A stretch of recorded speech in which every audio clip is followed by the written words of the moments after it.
സഖാക്കളെ, നിങ്ങളുടെ അവകാശ പത്രികയുമായി ബന്ധപ്പെട്ട കാര്യങ്ങൾ വിശദമായി SFI നേതാക്കൾ തന്നെ ഇവിടെ സംസാരിക്കും. ഈ കാലം അവകാശ പത്രികയുമായി ബന്ധപ്പെട്ട് ഒരുപാട് വിഷയങ്ങൾ ഉന്നയിക്കാൻ SFI പോലുള്ള ഒരു സംഘടനയ്ക്ക് ബാധ്യത ഉണ്ടാകുന്നൊരു കാലമാണ്. കാരണം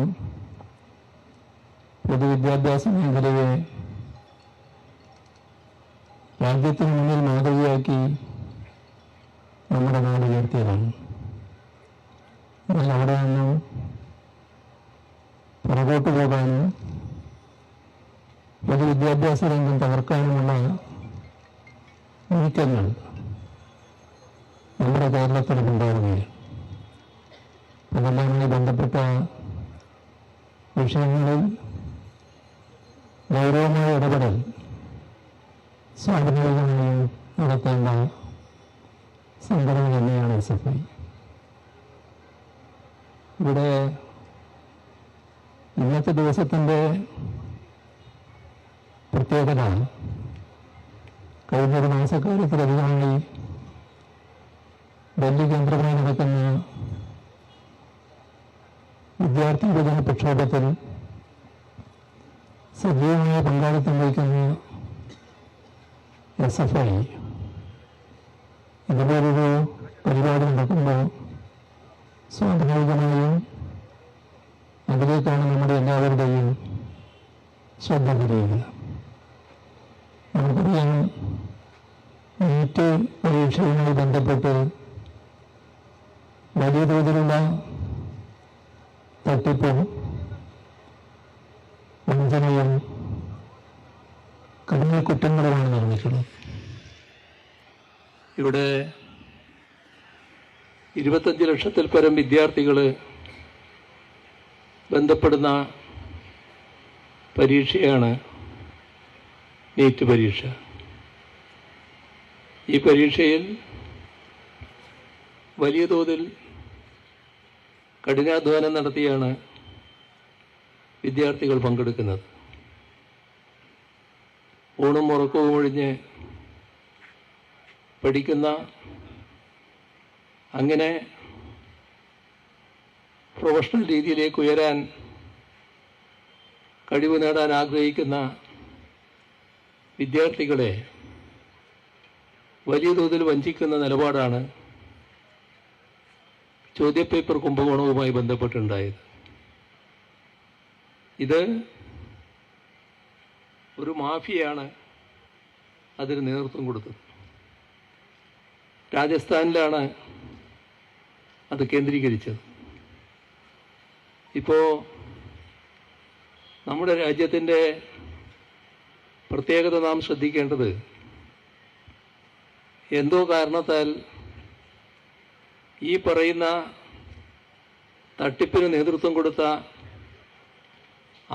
ക്രിമിനലുകളുടെ പേര് വിവരങ്ങൾ വലിയ തോതിൽ പുറത്തു വന്നിട്ടില്ല. നാം കാണേണ്ടത്, വർഷങ്ങൾക്ക് മുൻപ് നമ്മുടെ രാജ്യത്ത് വലിയ തോതിൽ ഉയർന്നു കേട്ടൊരു പേരായിരുന്നു ഹർഷത് മേത്തയുടേത്. അത് ഓഹരി കുംഭകോണവുമായി ബന്ധപ്പെട്ട കേസായിരുന്നു. അന്ന് രാജ്യത്തുള്ള എല്ലാവർക്കും ഹർഷത് മേത്തയുടെ പേരറിയാമായിരുന്നു. ഇന്ന് ഈ വലിയ തട്ടിപ്പിന് നേതൃത്വം കൊടുത്ത മാഫിയയുടെ തലവൻ്റെ പേർ പോലും നമ്മുടെ രാജ്യത്ത് വലിയ തോതിൽ പ്രചരിപ്പിക്കപ്പെടുന്നില്ല. അതിന് കാരണം അവരെ വൻതോതിൽ സംരക്ഷിക്കുന്നു എന്നുള്ളതാണ്.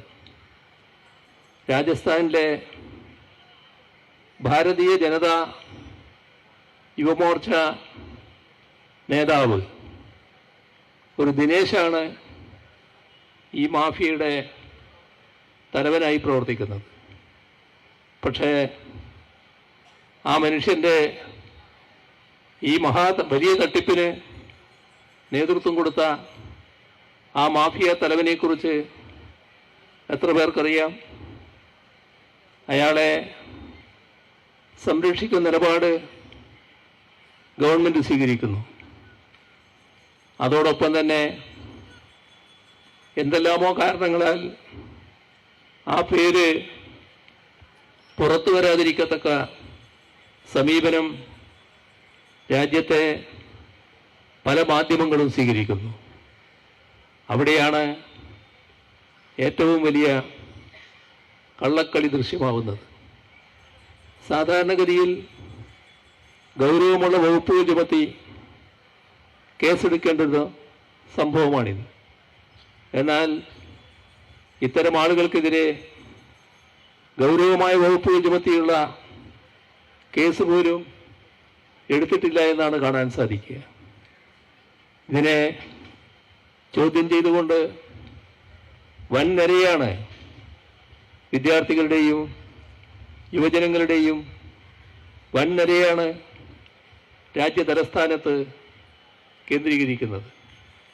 ആ കാര്യത്തിൽ വലിയ പങ്ക് SFI പോലുള്ള സംഘടന വഹിക്കുന്നു എന്നത് ഏറ്റവും പ്രധാനം തന്നെയാണ്. കഴിഞ്ഞ ദിവസങ്ങളിൽ വലിയ തോതിലുള്ള വിദ്യാർത്ഥി വേട്ട, യുവജന വേട്ട ഡൽഹിയിൽ പോലീസ് നടത്തുകയുണ്ടായി. കേന്ദ്ര ഭരണാധികാരികളുടെ നിർദ്ദേശമനുസരിച്ചാണ് പോലീസിൻ്റെ അതിക്രമങ്ങൾ അവിടെ ഉണ്ടായത്. ഒരു കുട്ടി അത്യാസന്ന നിലയിൽ ICUവിൽ ഇപ്പോൾ കിടക്കുകയാണ്. ആ പെൺകുട്ടിയുടെ ജീവിതം ത്രാസിൽ തൂങ്ങുന്ന അവസ്ഥയിലാണ് നിൽക്കുന്നത്. അത്രയും ഗൗരവമായ പരിക്കുകളേറ്റിരിക്കുന്നു, മാരകമായ പരിക്കുകളേറ്റിരിക്കുന്നു. അത് പോലീസിൻ്റെ ക്രൂരമായ മർദ്ദനഫലമായാണ്. ഇത്തരം നടപടികളിലൂടെ വിദ്യാർത്ഥികളെയും യുവജനങ്ങളെയും പിന്തിരിപ്പിക്കാം എന്നാണ് കേന്ദ്ര ഭരണാധികാരികൾ കരുതിയത്. പക്ഷേ വിദ്യാർത്ഥികളുടെയും യുവജനങ്ങളുടെയും വൻ നിരയാണ് ഡൽഹിയിൽ കുതിച്ചെത്തിക്കൊണ്ടിരിക്കുന്നത്. രാജ്യ തലസ്ഥാനം ഇപ്പോൾ ഈ വൻതോതിലുള്ള യുവജന വിദ്യാർത്ഥി നിരയുടെ ഭാഗമായി ഉയർന്നു വരുന്ന പ്രക്ഷോഭത്തിൻ്റെ കേന്ദ്രമായി മാറിയിരിക്കുന്നു. മാരകമായി പരിക്കുപറ്റിയവരെക്കുറിച്ചുള്ള വാർത്ത ഒരു ദിവസം കേട്ടത്, ഈ അടുത്ത ദിവസം 70 പേര് ആശുപത്രിയിലായി. ആ 70 പേരിൽ 40 പേര് SFIക്കാരാണ് എന്ന വാർത്ത കണ്ടു.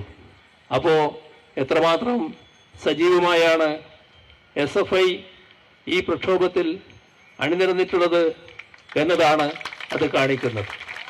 ഇത് സ്വാഭാവികമാണ്. വിദ്യാർത്ഥി പ്രശ്നത്തിൽ മാത്രമല്ല, പൊതുവായുള്ള പ്രശ്നങ്ങളിലും വൻതോതിൽ തന്നെ രാജ്യവ്യാപകമായി ഇടപെട്ടു വരുന്ന സംഘടനയാണ് SFI.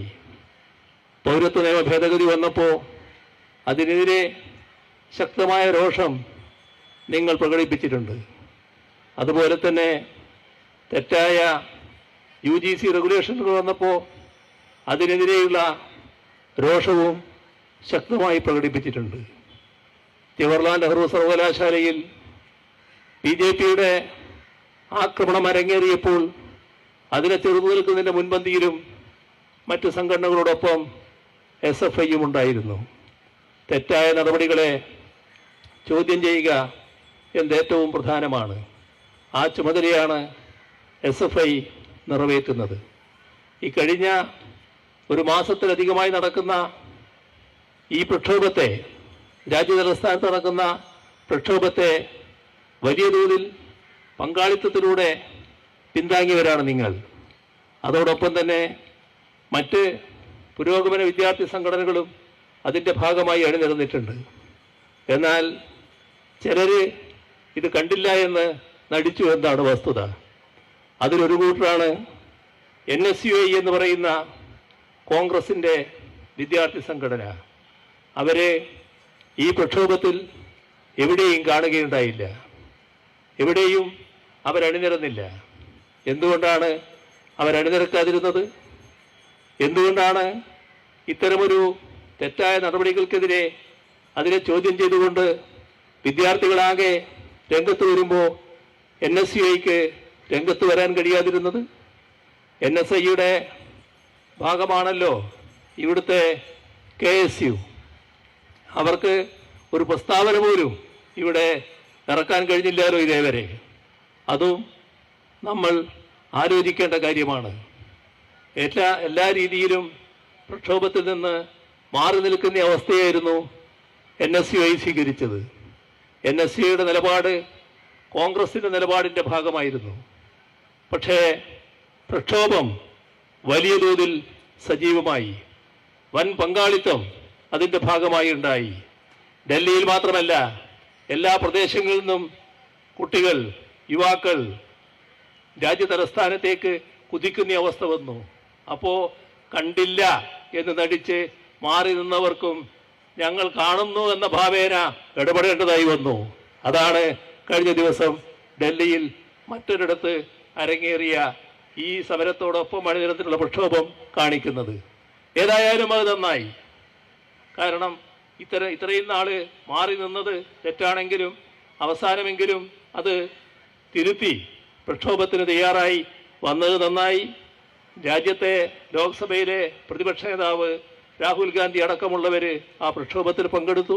നന്നായി അത്തരം ഒരു നടപടി എന്നാണ് എനിക്ക് തോന്നുന്നത്. പക്ഷേ അപ്പോഴും ചോദ്യം അവശേഷിക്കുന്നു, എന്തുകൊണ്ട് ഇതേവരെ ആ പ്രക്ഷോഭത്തിന്റെ ഭാഗമായി അണിനിരക്കാൻ തയ്യാറായില്ല? എന്തുകൊണ്ട് ആ പ്രക്ഷോഭം നടക്കുന്ന ജന്തർ മന്ദറിൽ ഇവരാരും പോകാൻ തയ്യാറായില്ല? എന്തുകൊണ്ട് ജന്തർ മന്ദർ മാറിക്കൊണ്ടുള്ള സ്ഥലം പ്രക്ഷോഭത്തിന്റെ കേന്ദ്രമായി അവർ തെരഞ്ഞെടുത്തു? ഇതെല്ലാം ഉയരുന്ന ചോദ്യങ്ങളാണ്. ഏതായാലും അതൊരു വഴിക്ക് നടക്കട്ടെ. മാറി നിന്നവർക്കടക്കം ഈ പ്രക്ഷോഭം അംഗീകരിക്കേണ്ടി വന്നിരിക്കുന്നു.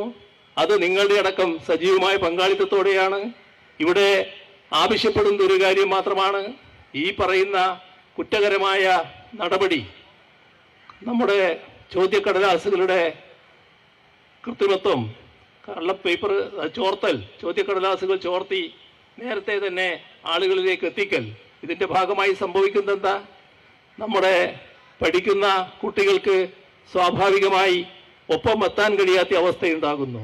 കാരണം കാശ് കൊടുത്ത് ചോദ്യക്കടലാസ് വാങ്ങാൻ സാധിക്കുന്ന ആളുകൾ അവരുടെ കുട്ടികൾക്ക് നല്ല രീതിയിൽ പാസ്സായി വരാൻ കഴിയുന്നു. അവർ എല്ലാ കാര്യങ്ങളും നല്ല രീതിയിൽ തയ്യാറെടുത്തുകൊണ്ട് പോകുന്നു. ഇത് കുട്ടികളെയാണ് ബാധിക്കുന്നത്. ആ കുട്ടികളെന്ന് പറയുന്നത് രാജ്യത്തിൻ്റെ ഒരു പ്രധാന വിഭാഗം തന്നെയാണ്. നിരവധി കുടുംബങ്ങളെയാണ് ബാധിക്കുന്നത്. ആ കുടുംബങ്ങൾ പലതും ഇന്നത്തെ ഭരണ സംവിധാനത്തെ പിന്താങ്ങിയവരടക്കമാണ്, BJPക്ക് പിന്തുണ കൊടുത്തവരടക്കമാണ്. അവരെല്ലാം ഇപ്പോൾ BJPയെ തിരിച്ചറിഞ്ഞിരിക്കുന്നു. നേരത്തെ BJP എന്ന് പറയുന്നത് ന്യൂനപക്ഷത്തിനും കമ്മ്യൂണിസ്റ്റുകാർക്കും എതിരായി മാത്രം നീങ്ങുന്നതാണ്, ഞങ്ങൾക്കൊന്നും പ്രശ്നമില്ല എന്ന് കരുതിയിരുന്നവരടക്കം ഇപ്പോൾ മനസ്സിലാക്കുന്നു ഞങ്ങളുടെ കുട്ടികൾക്കും ഇതാപത്തായി വരുന്നുവെന്ന്. സ്വാഭാവികമായി BJPക്കെതിരെയുള്ള ഒരു വികാരമായിട്ടടക്കം അത് മാറുകയാണ്. ഇപ്പോൾ പ്രക്ഷോഭകർ ഉന്നയിച്ചിട്ടുള്ളത് തീർത്തും ന്യായമായൊരാവശ്യമാണ്. ആ ആവശ്യം ഇതിനെല്ലാം നേതൃത്വം കൊടുക്കുന്ന വിദ്യാഭ്യാസ വകുപ്പ് കൈകാര്യം ചെയ്യുന്ന മന്ത്രി ധർമ്മേന്ദ്ര പ്രധാൻ രാജിവെക്കണം. അത് ന്യായമായ ആവശ്യമാണ്. ആ ആവശ്യം അംഗീകരിക്കാനുള്ള സന്നദ്ധതയാണ് കേന്ദ്ര ഗവൺമെന്റ് കാണിക്കേണ്ടത്. അതോടൊപ്പം പ്രധാനമന്ത്രിക്കും ഇതിൻ്റെ ഉത്തരവാദിത്വത്തിൽ നിന്ന് മാറി നിൽക്കാനാകില്ല. പ്രധാനമന്ത്രിയും തൻ്റെ ഉത്തരവാദിത്വം ശരിയായ രീതിയിൽ ഈ കാര്യത്തിൽ നിർവഹിക്കേണ്ടതായിട്ടുണ്ട്. അതേവരെ ഈ പ്രക്ഷോഭം ശക്തമായി തുടരേണ്ടതായിട്ട് വരും. ആ പ്രക്ഷോഭത്തിന് എല്ലാ പിന്തുണയും ഇങ്ങ് കേരളത്തിൽ നിന്നാണെങ്കിലും SFI അടക്കമുള്ള വിദ്യാർത്ഥി സംഘടനകൾ നൽകുക എന്ന് മാത്രം അഭ്യർത്ഥിച്ചുകൊണ്ട് മറ്റു കൂടുതൽ കാര്യങ്ങളിലേക്ക് കടക്കാതെ അവസാനിപ്പിക്കുന്നു. നിങ്ങൾക്കെൻ്റെ അഭിവാദ്യങ്ങൾ. കൂടുതൽ വാർത്തകൾക്ക് News 18 Keralam YouTube channel subscribe ചെയ്യുക.